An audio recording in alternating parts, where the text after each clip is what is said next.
ओम शांति। 5 सितंबर 2024 बाबा के महावाक्य। मीठे बच्चे, तुम्हें यहाँ प्रवृत्ति मार्ग का लव मिलता है, क्योंकि बाप दिल से कहते हैं मेरे बच्चे। बाप से वर्षा मिलता है, यह लव देहधारी गुरु नहीं दे सकते। प्रश्न: जिन बच्चों की बुद्धि में ज्ञान की धारणा है, शुरूढ़ बुद्धि है, उनकी निशानी क्या होगी? उत्तर: उन्हें दूसरों को सुनाने का शौक होगा। उनकी बुद्धि मित्र संबंधियों आदि में भटकेगी नहीं। शुरूढ़ बुद्धि जो होते हैं, वह पढ़ाई में कभी उबासी आदि नहीं लेंगे। स्कूल में कभी आंखें बंद करके नहीं बैठेंगे। जो बच्चे तवाई होकर बैठते, जिनकी बुद्धि इधर उधर भटकती रहती, वह ज्ञान को समझते ही नहीं। उनके लिए बाप को याद करना बड़ा मुश्किल है। ओम शांति। यह है बाप और बच्चों का मेला। गुरु और चेले अथवा शिष्यों का मेला नहीं है। इन गुरु लोगों की दृष्टि रहती है कि यह हमारे शिष्य हैं अथवा फॉलोअर्स व जिज्ञासु हैं। हल्की दृष्टि हो गई ना। वह उस दृष्टि से ही देखेंगे, आत्मा को नहीं। वह देखते हैं शरीरों को, और वह चेले भी देह अभिमानी होकर बैठते हैं। उनको अपना गुरु समझते हैं। दृष्टि ही वह रहती है कि हमारा गुरु है। गुरु के लिए रिगार्ड रखते हैं। यहाँ तो बहुत फर्क है। यहाँ बाप ही बच्चों का रिगार्ड रखते हैं। जानते हैं इन बच्चों को पढ़ाना है। यह सृष्टि चक्र कैसे फिरता है, बेहद की हिस्ट्री ज्योग्राफी बच्चों को समझानी है। उन गुरुओं की दिल में बच्चे का लव नहीं होगा। बाप के पास तो बच्चों का बहुत लव रहता है, और बच्चों का भी बाप पर लव रहता है। तुम जानते हो, बाबा तो हमको सृष्टि चक्र का ज्ञान सुनाते हैं। वह क्या सिखाते हैं? आधा कल्प शास्त्र आदि सुनाते, भक्ति के कर्म कांड करते, गायत्री संध्या आदि सिखाते रहते हैं। यह तो बाप आया हुआ है, अपना परिचय दे रहे हैं। हम बाप को बिल्कुल नहीं जानते थे। सर्वव्यापी ही कह देते थे। कभी भी पूछो परमात्मा कहाँ है, तो झट कहेंगे वह तो सर्वव्यापी है। तुम्हारे पास मनुष्य जब आते हैं तो पूछते हैं यहाँ क्या सिखाया जाता है? बोलो, हम राजयोग सिखाते हैं, जिससे तुम मनुष्य से देवता अर्थात राजा बन सकते हो। और कोई सत्संग ऐसा नहीं होगा जो कहे हम मनुष्य से देवता बनने की शिक्षा देते हैं। देवताएं होते हैं सतयुग में, कलयुग में है मनुष्य। अब हम तुमको सारी सृष्टि चक्र का राज समझाते हैं, जिससे तुम चक्रवर्ती राजा बन जाएंगे, और फिर तुमको पावन बनने की बहुत अच्छी युक्ति बताते हैं। ऐसी युक्ति कभी कोई समझा न सके। यह है सहज राजयोग। बाप है पतित पावन। वह सर्वशक्तिमान भी है, तो उनको याद करने से ही पाप भस्म होंगे, क्योंकि योग अग्नि है ना। तो यहाँ नई बात सिखलाते हैं। यह ज्ञान मार्ग है। ज्ञान सागर एक ही बाप होता है। ज्ञान और भक्ति अलग अलग है, ज्ञान सिखाने लिए बाप को आना पड़ता है, क्योंकि वही ज्ञान का सागर है। वह खुद आकर अपना परिचय देते हैं कि मैं सबका बाप हूँ। ब्रह्मा द्वारा सारी सृष्टि को पावन बनाता हूँ। पावन दुनिया है सतयुग, पतित दुनिया है कलयुग। तो सतयुग आदि कलयुग अंत का यह है संगम युग। इनको लीप युग कहा जाता है। इसमें हम जंप मारते हैं। कहाँ? पुरानी दुनिया से नई दुनिया में जंप मारते हैं। वह तो सीढ़ी से आहिस्ते आहिस्ते नीचे उतरते आई। यहाँ तो हम छीछी दुनिया से नई दुनिया में एकदम जंप मारते हैं, सीधा चले जाते हैं ऊपर। पुरानी दुनिया को छोड़ हम नई दुनिया में जाते हैं। यह है बेहद की बात। बेहद की पुरानी दुनिया में ढेर मनुष्य हैं। नई दुनिया में तो बहुत थोड़े मनुष्य होते हैं, जिसको स्वर्ग कहा जाता है। वहाँ सब पवित्र रहते हैं। कलयुग में हैं सब अपवित्र। अपवित्र रावण बनाते हैं। यह तो सबको समझाते हैं कि तुम अब रावण राज्य अथवा पुरानी दुनिया में हो। असल में राम राज्य में थे, जिसको स्वर्ग कहा जाता था। फिर कैसे 84 का चक्कर लगाकर नीचे गिरे हो, सो तो हम बता सकते हैं। जो अच्छे समझदार होंगे वह झट समझेंगे। जिसको बुद्धि में नहीं आएगा वह तो तवाई के मिसल इधर उधर देखते रहेंगे, अटेंशन से सुनेंगे नहीं। कहते हैं ना, तुम तो जैसे तवाई हो। सन्यासी लोग भी जब कथा बैठ सुनाते हैं तो कोई झुटका खाते हैं या अटेंशन और तरफ रहता है, तो अचानक उनसे पूछते हैं क्या सुनाया। बाप भी सबको देखते रहते हैं। कोई तवाई तो नहीं बैठे हैं। अच्छे श्रूड बच्चे जो होते हैं वह पढ़ाई में कभी उबासी आदि नहीं लेंगे। स्कूल में कभी कोई आंखें बंद करके बैठे, यह तो कायदा नहीं। कुछ भी ज्ञान को समझते नहीं। बाप को याद करना उन्हों के लिए बड़ा मुश्किल है। फिर पाप कैसे कटे? श्रूड बुद्धि तो अच्छी रीति से धारण कर औरों को सुनाने का शौक रखते हैं। ज्ञान नहीं है तो बुद्धि मित्र संबंधियों के तरफ भटकती रहती है। यहाँ तो बाप कहते हैं और सब कुछ भूल जाना है। पिछाड़ी में कुछ भी याद ना आए। बाबा ने सन्यासियों आदि को देखा हुआ है। जो पक्के ब्रह्म ज्ञानी होते हैं, सवेरे ऐसे बैठे बैठे ब्रह्म महतत्व को याद करते करते शरीर छोड़ देते हैं। उनके शांति का प्रवाह बहुत होता है। अब वह ब्रह्म में लीन तो हो न सके, फिर भी माता के गर्भ से जन्म लेना पड़ता है। बाप ने समझाया है, वास्तव में महात्मा तो श्री कृष्ण को कहा जाता है। मनुष्य तो बिगर अर्थ समझे ऐसे ही कह देते हैं। बाप समझाते हैं, श्री कृष्ण हैं संपूर्ण निर्विकारी, परंतु उनको सन्यासी नहीं देवता कहा जाता है। सन्यासी कहना व देवता कहना उनका भी अर्थ है। यह देवता कैसे बना? सन्यासी से देवता बना। बेहद का सन्यास किया, फिर चले गए नई दुनिया में। वह तो हद का सन्यास करते हैं, बेहद में जा न सकी। हद में ही पुनर्जन्म लेना पड़े विकार से। बेहद का मालिक बन न सकी। राजा रानी कभी बन न सके, क्योंकि उन्हों का धर्म ही अलग है।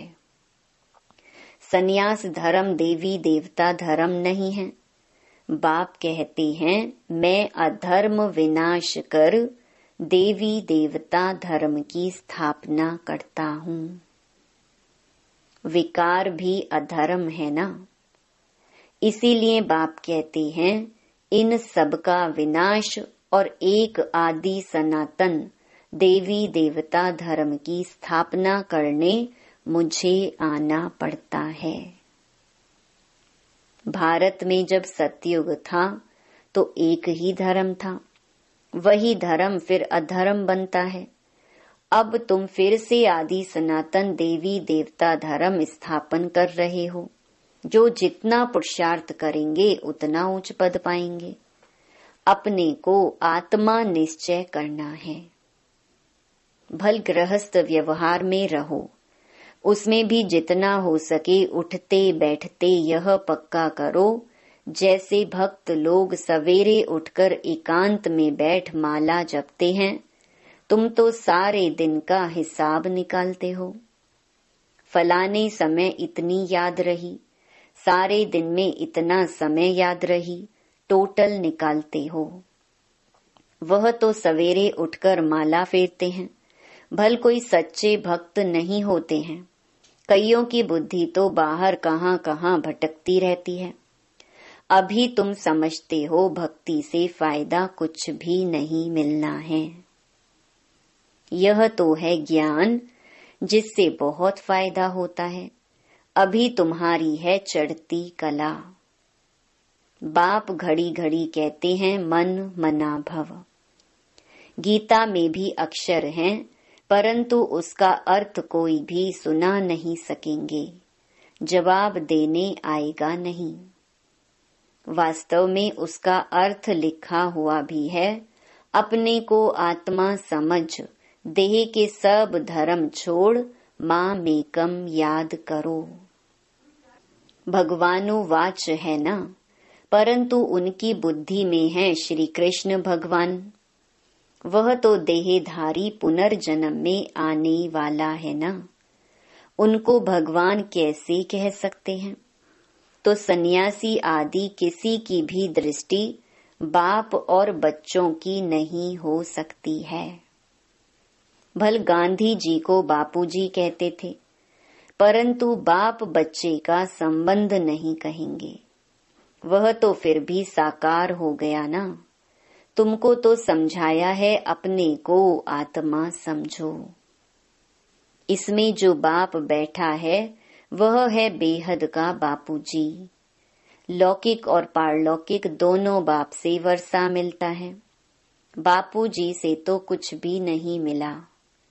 अच्छा, भारत की राजधानी वापस मिली, परंतु यह वर्षा तो नहीं कहेंगे। सुख मिलना चाहिए ना।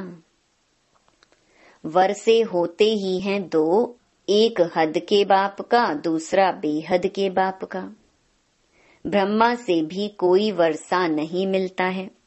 भल सारी प्रजा का वह पिता है।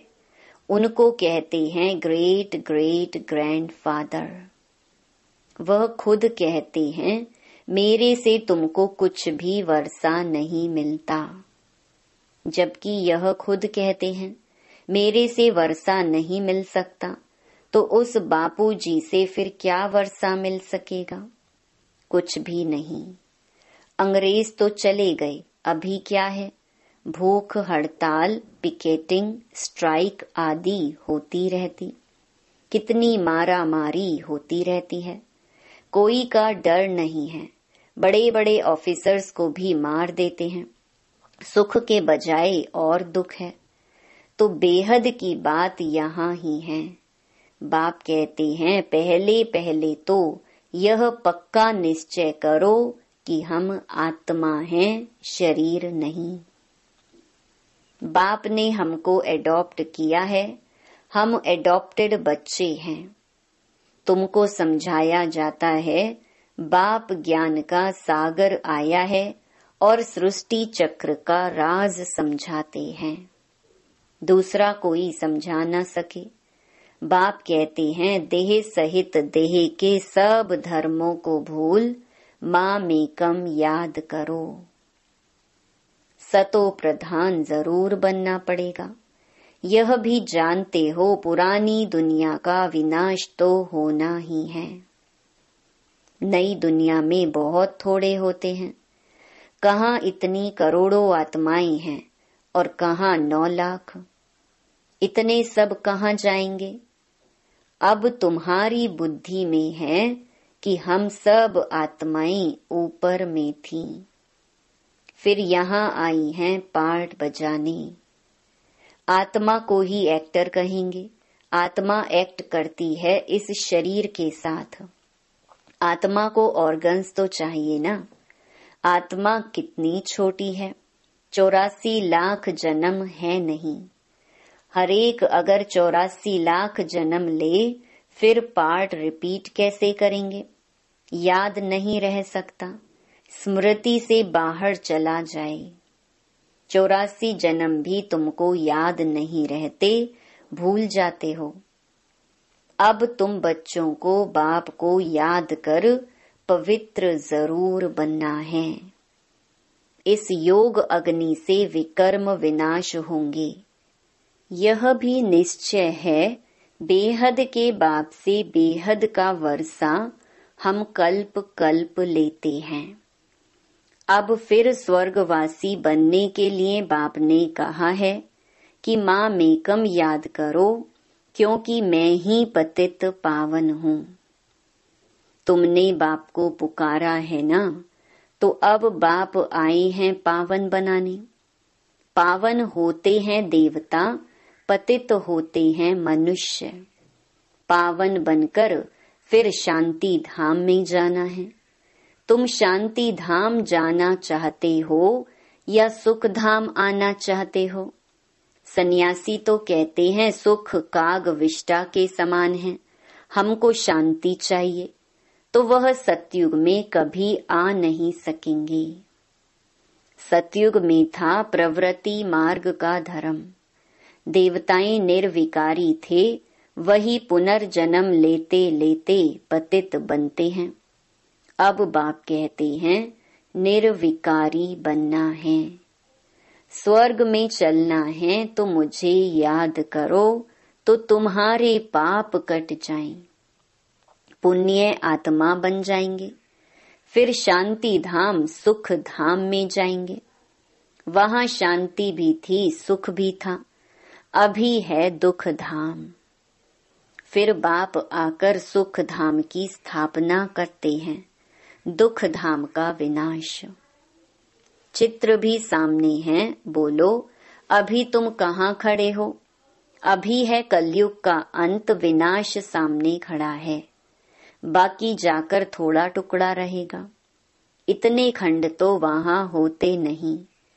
यह सब वर्ल्ड की हिस्ट्री ज्योग्राफी बाप ही बैठ समझाते हैं। यह पाठशाला है। भगवानुवाच, पहले पहले बाप का परिचय देना पड़ता है। अभी कलयुग है, फिर सतयुग में जाना है। वहां तो सुख ही सुख होता है। एक को याद करना, वह है अव्यभिचारी याद। शरीर को भी भूल जाना है। शांति धाम से आए हैं, फिर शांति धाम में जाना है। वहां पतित कोई जा न सके। बाप को याद करते करते पावन बन तुम मुक्ति धाम में चले जाएंगे। यह अच्छी रीति बैठ समझाना पड़ता है। आगे इतने सब चित्र थोड़े ही थे। बिगर चित्र भी नटशैल में समझाया जाता था। इस पाठशाला में मनुष्य से देवता बन जाना है। यह है नई दुनिया के लिए नॉलेज। वह बाप ही देंगे ना, तो बाप की दृष्टि रहती है बच्चों पर। हम आत्माओं को पढ़ाते हैं, तुम भी समझाते हो। बेहद का बाप हमको समझाते हैं। उनका नाम है शिव बाबा। सिर्फ बेहद का बाबा कहने से भी मूंझ जाएंगे, क्योंकि बाबाएं भी बहुत हो गए हैं। म्युनिसिपैलिटी के मेयर को भी कहते हैं बाबा। बाप कहते हैं मैं इसमें आता हूँ तो भी मेरा नाम शिव ही है। मैं इस रथ द्वारा तुमको नॉलेज देता हूँ, इनको एडॉप्ट किया है। इनका नाम रखा है प्रजापिता ब्रह्मा। इनको भी मेरे से वर्षा मिलता है। अच्छा, मीठे मीठे सिकिलधे बच्चों प्रति माता पिता बाप दादा का याद प्यार और गुड मॉर्निंग। रूहानी बाप की रूहानी बच्चों को नमस्ते। धारणा के लिए मुख्य सार।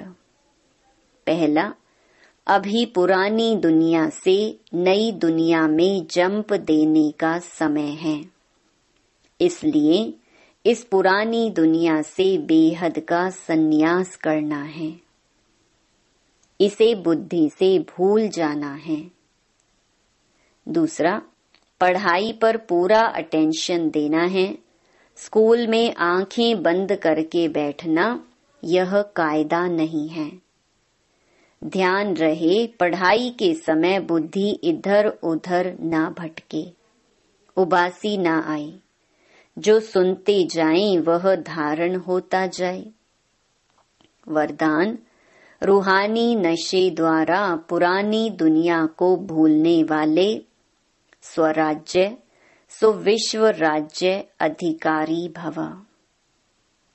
संगम युग पर जो बाप के वर्षे के अधिकारी हैं, वही स्वराज्य और विश्व राज्य अधिकारी बनते हैं। आज स्वराज्य है, कल विश्व का राज्य होगा। आज कल की बात है। ऐसी अधिकारी आत्मा रूहानी नशे में रहती है और नशा पुरानी दुनिया सहज भुला देता है। अधिकारी कभी कोई वस्तु के, व्यक्ति के, संस्कार के अधीन नहीं हो सकते। उन्हें हद की बातें छोड़नी नहीं पड़ती, स्वतः छूट जाती हैं। स्लोगन, हर सेकंड, हर श्वास, हर खजाने को सफल करने वाले ही सफलता मूर्त बनते हैं। ओम शांति।